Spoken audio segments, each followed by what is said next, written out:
ઓગળ તાલુકાના થરા-દિયોદર રોડ પર થયો ગંભીર અકસ્માત।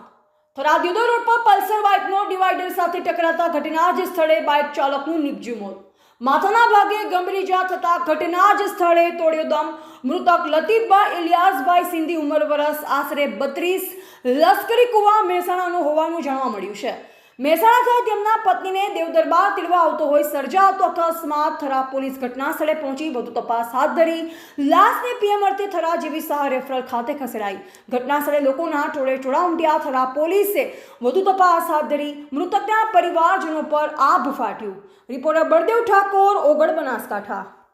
શું સમગ્ર ઘટના બની ત્યાં? સાહેબ, હું દેવ દરબાર બાપજીના બોરે રહું છું। મારી ભોણેજ તો મળવા માટે આવેલી હતી અને આ ભાઈ લતીફભાઈને તેડવા માટે આવતો હતો ને આવતા થરા રોડ ઉપર એને એક્સિડન્ટ થયો છે અને ઓફ થઈ ગયેલ છે। શું લઈને આવતા હતા? પલ્સર બાઇક હતું એને જોડે। અને કઈ રીતે અકસ્માત થયો? અકસ્માત કંઈક થોંભલાને લગાડ્યું છે, કોઈ સાધન બીજું હતું નહીં। ડિવાઈડરનો થાંભલો હતો લોખંડનો, એનાથી ભટકણો છે। અને ક્યાં ઈજા થઈ હતી અમને? ઈજા કઈ જગ્યાએ થઈ? ઈજા માથા ઉપર લાગ્યું છે, વધુમાં વધુ આખું માથું ફૂટી ગયેલું છે। અને અકસ્માત સર્જાય ત્યારે ડેટ ત્યાં થઈ ગયું હતું?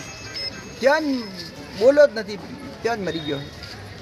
અચ્છા, આપનું નામ શું છે? વલી મોહમ્મદ હકીમભાઈ દિયોદર। દેવ દરબાર બાપજીના બોર ઉપર જ રહું છું। ત્યાં આ ભાઈ અમારે ભોણેજને લેવા માટે આવતો હતો।